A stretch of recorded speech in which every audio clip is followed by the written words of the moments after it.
from Dallas, even though I moved here 10 years ago.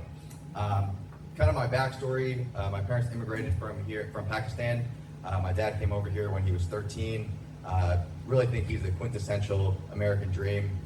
Came here with $15 in his pocket, worked at McDonald's for a number of years, paid his way through college, got married to my mom. My mom took care of me and my two brothers for 10 years, but she's a doctor, so her medical education in Pakistan, she didn't want to give it up, passed her residency here. And when I think things are hard, I do think about my parents had it harder.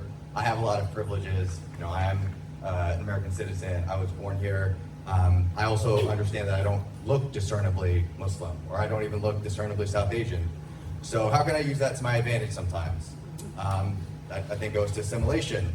I, like some others have said, always will raise my hand. If you have a question about Muslims, a question about South Asians, I will try to be that ambassador, right?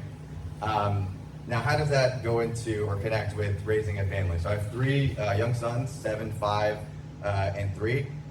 And I'm very, very cognizant of obviously what's going on in our community, what they will see, hear, how they will respond, but also how to set an example so they're educated and also can use that to their advantage. So I just moved to Frisco 3 months ago from Dallas proper.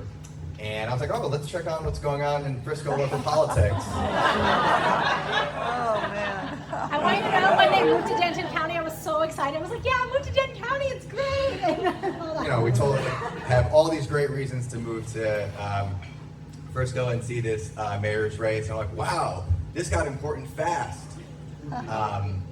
And, you know, one little story on this, I use sports as a great connector for my professional network. I use it for everything I got. You know, I'm a huge sports fan. I love playing. I think it's really important.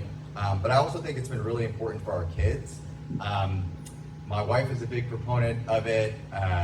You know, both of us facing some form of, you can call it racism, bigotry, hatred, all this kind of stuff that we both faced over the years. Something she said that stuck out when my first son was young was, you know, people who are good at sports, they just don't get made fun of as much. And I thought about that, and I was like, you know what?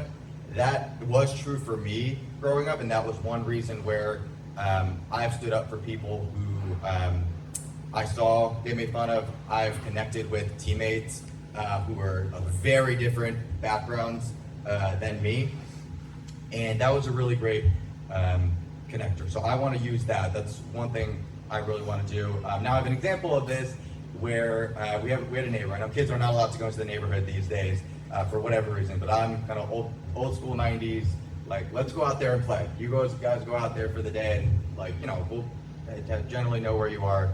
And there's one neighbor who has a 13-year-old son, and they were playing sports for a couple of weeks. I'm like, all right, this is great. We walk our kids to school, and then one day I see the Villauer sign on the front door. And for those who don't know, he is the bigoted candidate in their race who had comments about Muslims, Indians, Hispanic folks, just basically anybody and everybody. And I was like, all right, this is a great opportunity to connect or try, and I'm that person. When there's someone who disagrees or you know, you have, obviously in the sports community, you're gonna meet people who are very different politically. I will engage, I will ask them to lunch, I'll ask them to breakfast. And that's something that I've started talking with my 7 and almost 6-year-old son now, that if someone does disagree, you are going to hear things, you are going to see things. First thing, take a deep breath. It's okay there's gonna be a little bit of a shock factor, but take a deep breath, but then engage, right? You have things in common with these people. You have that baseline relationship. I will say this Villauer incident actually didn't end up like I would have hoped. But you know what? I had the conversation. I did my best. My kids saw that I did engage. And if they want to make a decision, that is their choice. I think the other thing is that it's really important to engage in different types of communities, right? So our kids, we have Muslim friends. During Ramadan, we're going to these gatherings, right? But it's very important to have friends of different walks of life. Their school is diverse, right? We have black friends, white friends, Hispanic friends, we are not just gonna just be friends with Muslims because they are Muslims. And so they do have a different kind of outlook, I think, than maybe our parents' generation sometimes. I understand, the parent and immigrant mindset is, it's a little bit more survival based, but for us, that's really important.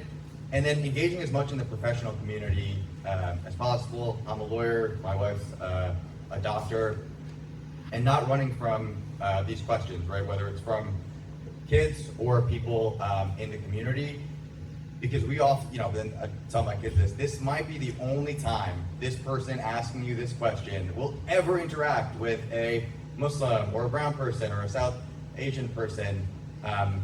So do your best, and it might really make an impact. And I have seen it make an impact where, sometimes the reward is not till years or a decade later. I recently had a college friend reach out and was like, hey, you told me this thing almost 20 years ago now. I had an incident where a person said something bigoted, and I actually stopped them and changed or intervened because of some conversation that you had with me. I was like, wow, that's great. It's good to hear that there is actually some progress. And then going to events like these. Today it was hard. Movie time. My wife took care of the kids, and when she has to go to an event, but it's really important to go, because we can't have people with families just kind of sit out of the political process. It does take all of us. And for the people with kids, I say, people say, oh, I don't have time. I don't like that phrase. I think you should. I think people should say, "Oh, I haven't prioritized it," right? Because you could make the time if it was super important to you. And so we try and make time whenever and prioritize things whenever we can. Events like these, to be out in the community, meet new people. You never know how it'll positively impact you. So, come on.